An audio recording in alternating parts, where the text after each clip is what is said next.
right, everybody, we are slowly crawling back to life on the videos. It has been an uneasy month of being away, but we are finally getting back into position where I can get these things banged out maybe once every 2 to 3 days, and hopefully faster, because I need to get the room, I need to get the sales, and what cool stuff do I have? So, right off the bat, we have Final Fantasy, that $1.98, because we all know how well that did. Again, the movie wasn't like terrible, it just wasn't Final Fantasy. And if you guys didn't know, the technology advanced so fast that when they were rendering the film in the beginning, when they got to the end of the film technology had advanced so much that the beginning of the film actually looked different than the end. And they had to go back and redo the entire beginning. But yeah, $1.98. Nobody gave a rat's butt. Really nicely done package-wise, design, little bio card. Ooh, we should get some high-rolling Instagrammers to be like, nobody's got this PSA Aki Ross Final Fantasy trading card, PSA 10, low population count. Oh my God, worth $100, $200, good investment.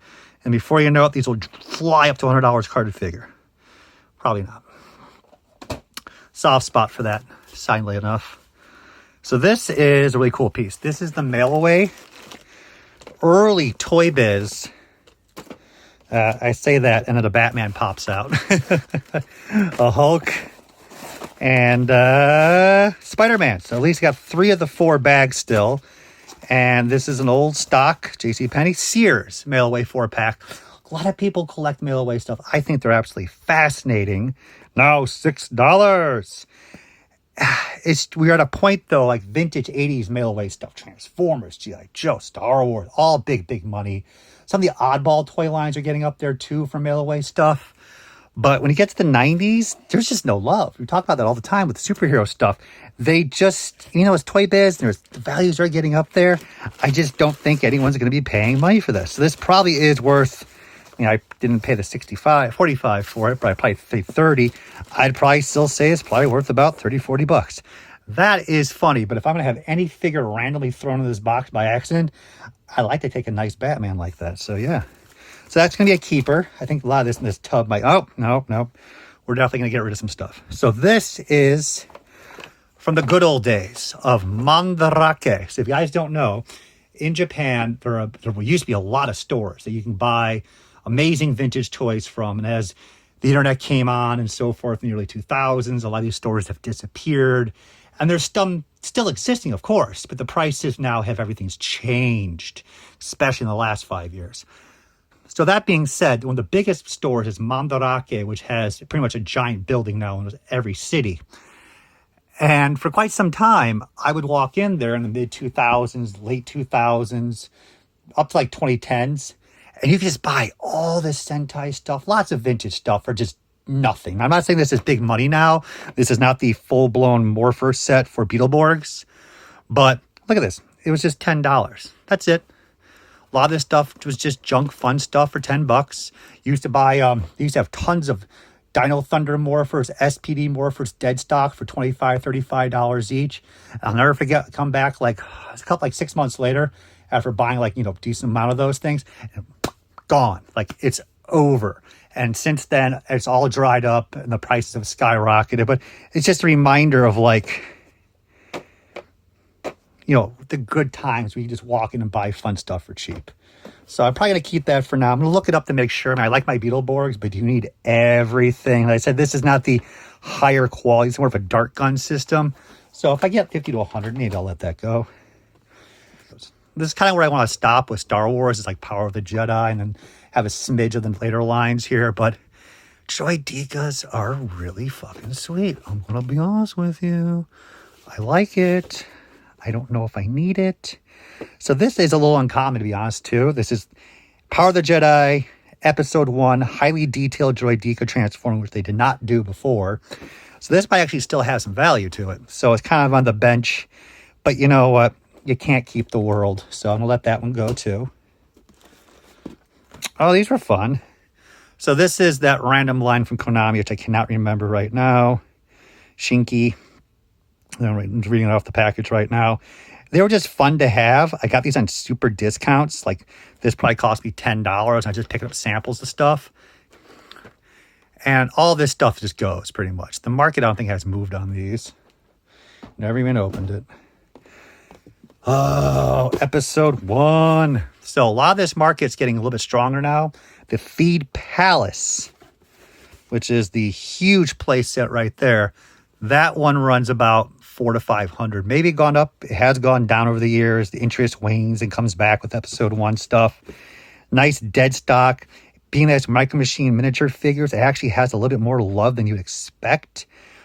And I like it. But I said, like, we're here to purge people. And, man, probably like 35, 40. But at this point, as I said, Indiana Jones, the vehicles were absolutely badass. The figures themselves, too, of course. I'm keeping the figures, to be completely honest with you. But this is Crystal Skull. So, still a really well done designed vehicle. I like the meatiness of the box, but I can just let this go. And no, I didn't even see the newest movie. I just knew better not to. And then the cargo truck, which I'm keeping. So screw all of you. And then we have the early NECA destruction of toy lines. This is where they started going through and just reissuing the hell out of stuff. At least they did Stark and Purple. That's pretty cool. I'm going to keep this. This market is still very strong. But Tron is a passion of mine. Absolutely. I collect it, not like heavily, but I have everything carded, all the cycles sealed, Toy City knockoff cycles, novelty stuff. I even have one of the costumes from the movie. So this is absolute keeper. So this probably is going to be worth like probably 60, 70, maybe a little bit more. The cutter is probably going to be like $50. This might be $100 plus now, but it doesn't matter. So if I only keep, just the joke of it, keep the Aki, that's half a tub. Half a tub is gone, which means more stuff for sale. Let's do a two-parter. All right. So this tub is a little bit of an odd one. Just more stuff like tossed in just because the move was so chaotic. It didn't matter what went in the box, as long as it got in the box and got the hell out. So off the bat, we have this random bag. Oh, look, it's an old Graham Cracker Comics Spider-Man bag. They were always a good company, in my opinion. They always did great sales at the Chicago Comic-Con years ago. I don't know if they have 9 stores anymore, but I hope they're doing successful still. So we'll put that aside. So I know that one person, and probably many of you, are like, more about Evans. And I know. As you can see, I'm slow at these videos, and we're going to start cranking stuff up. But I got other things to do, selling this stuff off, and then we'll start focusing on some heavy-duty, amazing stuff. But here is one from Evans, hence the markdown, and then 25 cents. That's what I paid for this. This is a fun series. Go find the temporary tattoo by itself with a sticker. Not big bucks, maybe like 35, 40. Should go up a little bit more, but they are bendy figures. They're not actual action figures, so people kind of get all quasi on it. But they're funky doodles, and this is like just one to have carded. I don't have these. I said, I don't need it dead mint flawless. We got Robin Hood as one trash card. Wonderful Kenner line. Beautifully sculpted. Actually a great movie. But not much love. Just one of those things, man. So they're all like $10 each carded. The play set definitely runs money because the Ewok Village repainted, and the Battle Wagon runs more money. Not super money. I get caught off guard at some of the toy shows. You're like, because this one goes for money. This one you'll pick up like a dead stock boxed one and be like, you're asking 85 sealed, and I think like it wavers back and forth because people still want the Battle Wagon. But yeah, just fun stuff to have.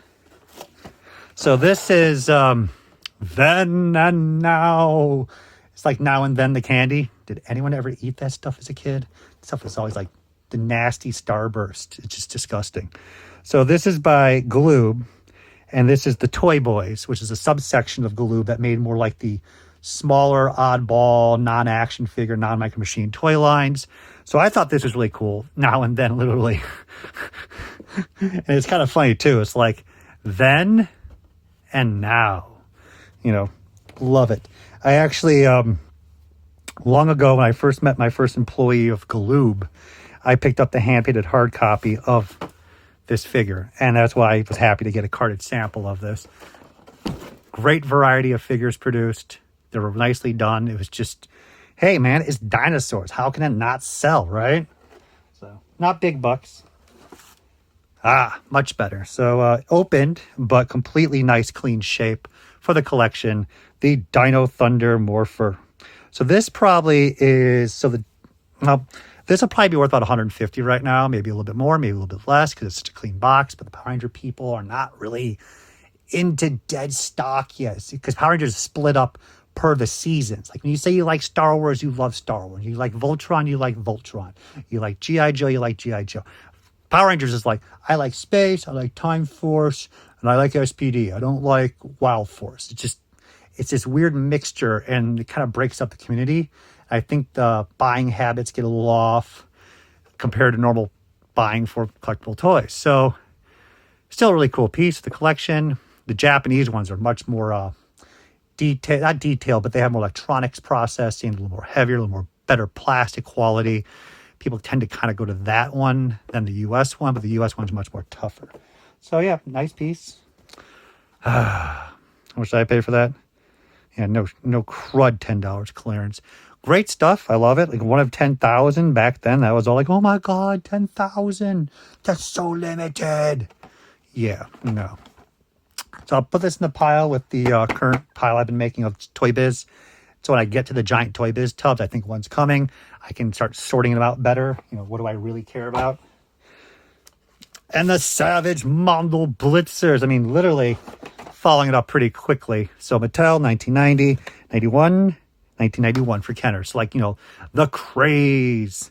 Mondo Blitzers, again, not action figures also, but collected.